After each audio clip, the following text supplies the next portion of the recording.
bom dia, boa tarde, boa noite. Por que eu falo bom dia, boa tarde, boa noite? Porque as pessoas podem ver mais tarde, ou à noite, ou outro dia.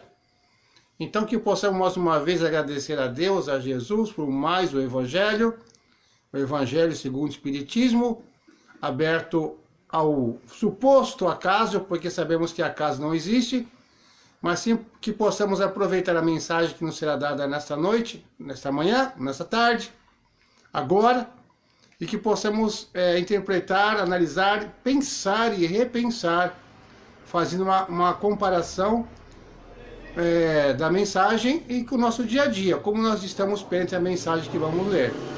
E na sequência, um pequeno estudo dando continuidade ao Livro dos Espíritos, na questão 724, que a gente vai continuar aqui falando sobre as privações voluntárias, mortificações. Ver se a gente consegue terminar esse assunto, né? Então, obrigado a todos que estão aparecendo, os corações estão subindo. Daqui a pouco vem os cachorrinhos, a Vilma já chegou.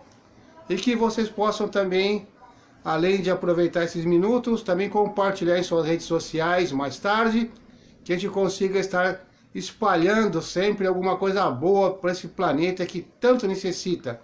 Nós somos os mais necessitados, mas com certeza a humanidade como um todo precisa sim de mais compreensão, de mais harmonia, de mais paz, de mais respeito e muitas coisas mais. Bom dia, Jair Santos. Tudo bom? Trabalhando muito aí, meu camarada? É isso aí. Vamos lá então. Vamos agradecer a Deus mais uma vez, a Jesus, nosso anjo guardião, aos amigos espirituais, e vamos fazer o nosso evangelho. Vamos abrir agora ao acaso, que o acaso não existe, segundo a doutrina dos espíritos. Vamos lá, abriu. Rapaz, não imagina, moças e rapazes, não imagina o que foi aberto agora para a gente ler. Muitos são chamados e poucos os escolhidos. O item que vai falar sobre a porta estreita. A porta estreita. Cabe a nós escolhermos. Então vamos ao texto. Entrai pela porta estreita, porque a porta da perdição é larga, e o caminho que conduz a ela é espaçoso, e muitos são os que entram por ele.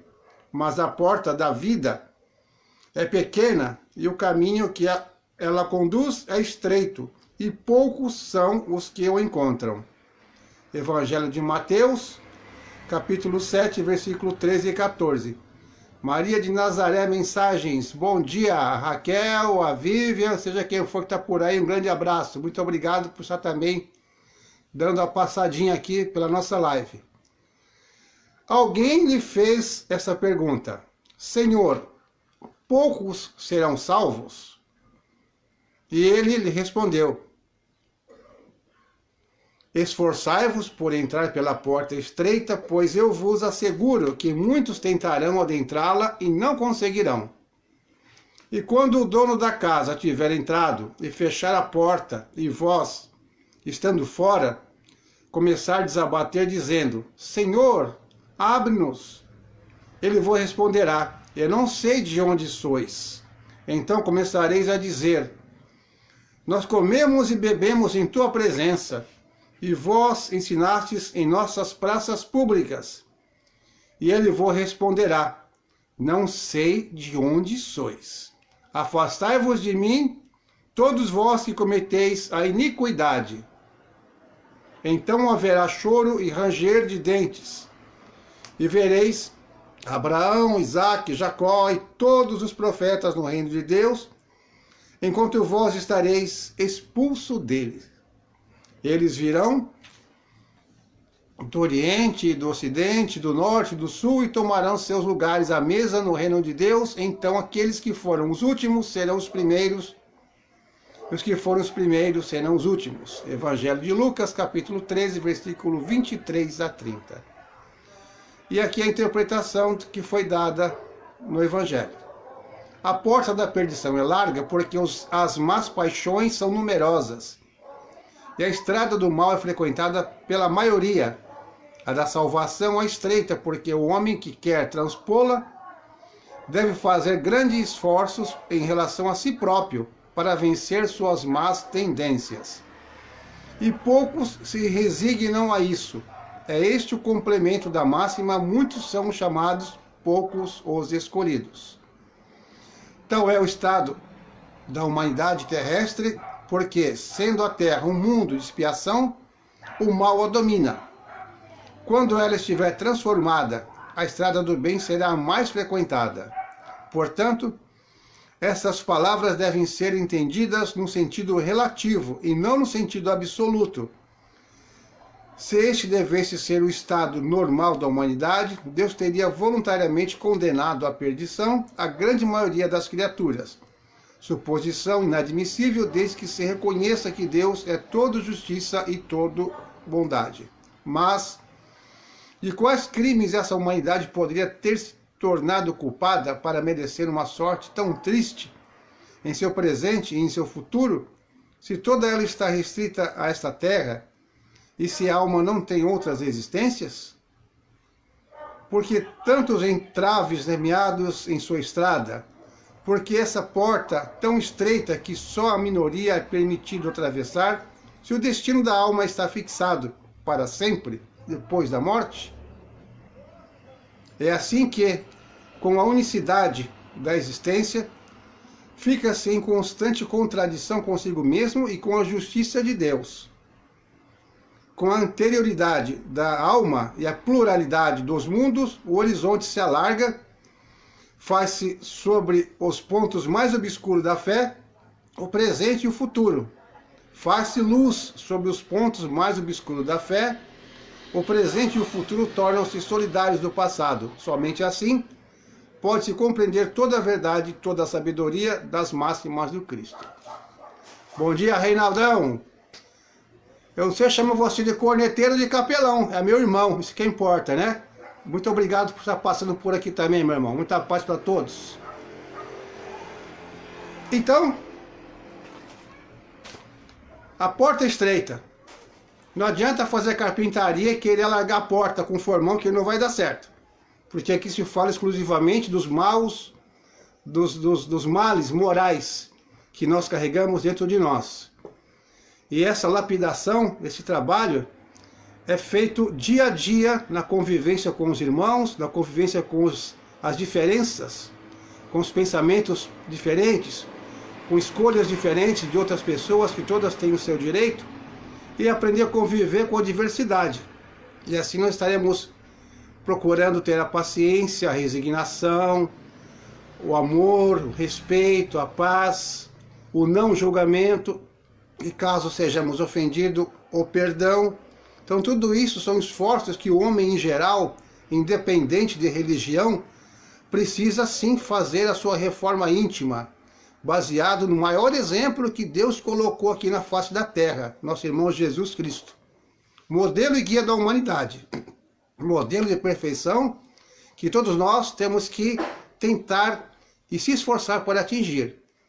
Vai demorar o tempo que a gente precisar, mas que um dia a gente vai conseguir superar todas as animosidades terrenas, todas as brigas, todas as nossas prisões da nossa consciência com antigos conceitos, abrindo o coração independente de cor, religião, política, situação social, tudo isso.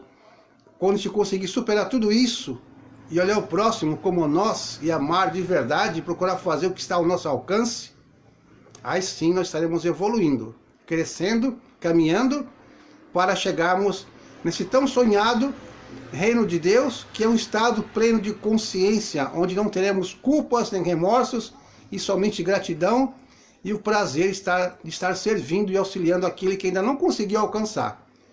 Pois se nós simplesmente conseguíssemos chegar lá, ficássemos sentados, olhando para lá e para cá sem fazer mais nada, olha, seria um pouco chato, porque você ficaria tão cansado de ficar tocando flauta, tocando harpa, e ficar por ali, como acreditam alguns outros irmãos, ficar contemplando, e tanta gente necessitada passando dificuldade por aí, tantas almas, tantos espíritos que carecem de preces, carecem de uma mão amiga, de um conselho. Então, o espírito, quando está num patamar de Jesus, só se contenta servindo o próximo. E ele é nosso modelo e guia, portanto, precisamos aprender a servir como Jesus nos ensina até os dias de hoje, quebrando as barreiras do preconceito de uma forma geral e procurando sempre dar o nosso melhor, de acordo com as nossas possibilidades. Então, a porta estreita, precisamos abrir mão de muitas coisas que nos dão somente o prazer material, não abrir totalmente algumas coisas, porque ainda precisamos viver na matéria, mas o que realmente nos faz mal, precisamos abrir mão sim, e conseguimos fazer uma moderação, até realmente podemos fazer essa escolha, e o que realmente for mal para nós, será eliminado gradualmente de acordo com a nossa própria vontade. Porque tudo que é forçado não é natural, e se não é natural, não é verdadeiro. Vamos então, continuando no Livro dos Espíritos, privações voluntárias, a questão 724, para dar uma relembrada. A abstenção de alimentos animais ou outros, como expiação, como castigo, né, para nós mesmos, é meritória? Tem algum mérito aos olhos de Deus?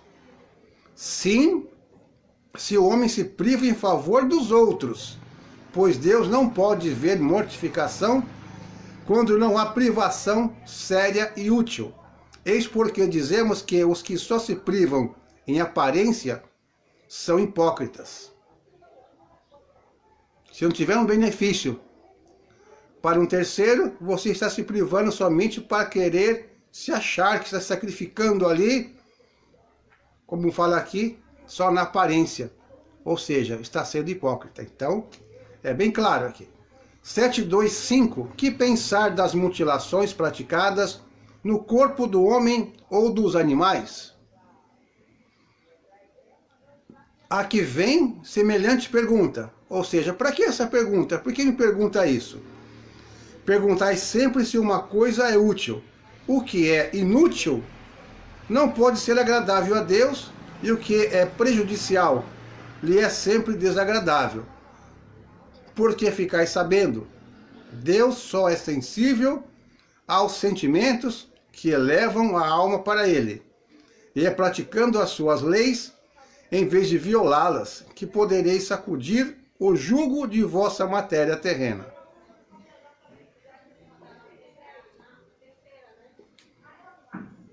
Se é inútil, não é útil.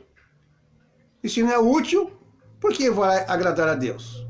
Então são ainda, como se diz assim, gostos, preferências, que a gente vai moldando a matéria, vai moldando nosso corpo, vai fazendo um monte de coisa, só que na verdade é somente para ficar bonito para o outro, ou para a gente, mas é indiferente. Não é castigo e nem mérito, simplesmente não tem utilidade para o espírito, ou seja, para nós como seres imortais. E Deus olha para nós e fala assim: meus filhos são tão pequeninos ainda, um dia eles vão crescer. 726. Se os sofrimentos deste mundo nos elevam, conforme os suportarmos, poderemos levar-nos pelos que criamos voluntariamente? Sofrimento é voluntário, já falo assim, já não basta a vida de muitos que é difícil pra caramba, em todos os sentidos, ainda quer criar mais sacrifício voluntário? Para de ser besta, rapaz. O sofrimento que você já tem já é mais que suficiente. Vamos agora à resposta dos espíritos. Os únicos sofrimentos que elevam são os naturais, porque vêm de Deus. Os sofrimentos voluntários não servem para nada quando nada valem para o bem dos outros. Crês que os que abreviam a vida através de rigores sobre-humanos, como o fazem os bonzos, os faquires e alguns fanáticos de tantas seitas, avançam na sua senda? Porque não trabalham antes em favor do seu semelhante? Que vistam o indigente, consolem o que chora, trabalhem pelo que está enfermo, sofram privações para o alívio dos infelizes, e então sua vida será útil e agradável a Deus. Quando, nos sofrimentos voluntários a que se sujeita, o homem não tem em vista senão a si mesmo, trata-se de egoísmo. Quando alguém sofre pelos outros, pratica a caridade. São esses os preceitos do Cristo, ou seja, servir sempre, ajudar o próximo, fazer o seu melhor, e não ficar olhando somente para o nosso umbigo de uma forma egoísta e pensando só na nossa salvação. Eu vou ser salvo, eu vou evoluir, eu vou crescer, e ficar fazendo atos aumentando meu sofrimento e não sendo útil para ninguém, perca de tempo. 727 para terminar. Se não devemos criar para nós sofrimentos voluntários, que não são de nenhuma utilidade para os outros, devemos, no entanto, preservar-nos dos que prevemos ou dos que nos ameaçam? É bem lógico, mas a resposta é a seguinte: o instinto de conservação foi dado a todos os seres contra os perigos e os sofrimentos. Fustigai o vosso espírito e não o vosso corpo. Mortificai o vosso orgulho. Sufocai o vosso egoísmo, que se assemelha a uma serpente, a vos devorar o coração. E fareis mais pelo vosso adiantamento do que por meio de rigores que não mais pertencem a este século. 1857, um pouquinho antes, foi escrito esse livro, foi publicado nesse ano, né? E é bem atual. Tirando algumas expressões que a gente nem recorda, mas colocando nos dias de hoje, a mensagem é perfeita para nós. É melhor você ajudar o próximo que está precisando do que você ficar trancado dentro de casa e fazendo só por você. Mas as escolhas estão aí para todos e todos vão aprendendo de acordo com o caminhar. Então, mais uma vez, agradeço a todos, ao pessoal que passou por aqui, o Reinaldo, meu grande irmão, a Vilma Trepíquio, a Raquel, mais o amigo lá também, o Jair, e os demais irmãos que estarão vendo durante o dia, durante outros dias, lá também no canal do YouTube, canal Reflexo da Luz. Aproveito mais uma vez, passem por lá, assistam alguns vídeos, compartilhem, se inscrevam e vamos continuar aumentando a possibilidade de mais irmãos estarem conhecendo, recordando e sentindo no coração a vontade de se melhorar, seguindo os conselhos de Jesus. Muita paz, fique com Deus e até amanhã.